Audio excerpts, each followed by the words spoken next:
ம். தேர்தல் எங்கே கொடுத்தோம்? கொடுங்க கொடுங்கன்றேன் கொடுங்கன்றேன். தூய்மை பணியாளர்களை பணி நிரந்தரம் செய்வோம் என திமுக கொடுத்த தேர்தல் வாக்குறுதி என்ன ஆச்சு என செய்தியாளர் எழுப்பிய கேள்வியால் அமைச்சர் சேகர் பாபு வாக்குவாதத்தில் ஈடுபட்டுள்ளார்.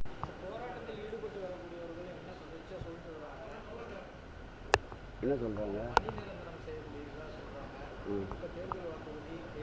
தேர்தல் எங்கே கொடுத்தோம்? கொடுங்க கொடுங்கன்றேன் கொடுங்கன்றேன்.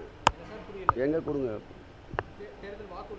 கொடுங்க கொடுங்கன்றேன் கொடுங்கன்றேன். ஏதாவது பீஸ்ஃபுல்லாக போகிறதுக்காக கேள்வி கேளுங்க.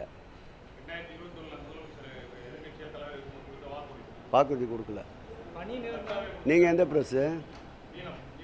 அப்படிலாம் அது பத்திரிகையால் தான் நான் சந்திக்கிறேன், உங்களை சந்திக்கலை. பத்திரிகையால் தான் சந்திக்கிறேன், உங்களை சந்திக்கலை. பத்திரிகையால் தான் பத்திரிகையால் தான் சந்திக்கிறேன், உங்களை சந்திக்கலை. அவங்க கேட்கட்டும். சார், பேச்சுவார்த்தைன்றது அவங்களும் எங்கள் நாட்டு மக்கள், எங்களோட ஒன்றி எங்களோட உறவு எல்லாத்துலேயும் கலந்து இருக்கிறவங்க. அவங்க சைடு இருக்க நியாயத்தை சொல்லியிருக்காங்க.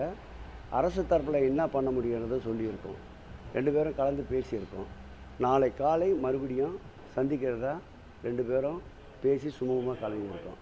நாளை மதியம் மறுபடியும் சந்திப்போம். சந்தித்த பிறகு ஒரு சுமூகமான முடிவு இருக்கும். இப்போ பேசுனதில் என்ன சப்ஜெக்ட் நீங்கள் பேசுனதில் என்ன சப்ஜெக்ட் கேட்டீங்க, அந்த சப்ஜெக்டை சொல்லியாச்சு. 2 தரப்பில் இருக்குன்னா அவங்க தேவைகளை அவங்க சொல்லியிருக்காங்க. எங்களால் என்ன முடியுன்றது சொல்லியிருக்கோம். இது சம்மந்தமாக அவங்க சம்மந்தப்பட்டவங்க எல்லார்கிட்டையும் பேசிட்டு நாளைக்கு மதியம் மீட் பண்ணுறதா சொல்லியிருக்காங்க. நாளைக்கு மதியம் அவங்க மீட் பண்ண பிறகு 2 பேரும் கூட்டாக அவங்கள சந்திக்கிறோம். நன்றி.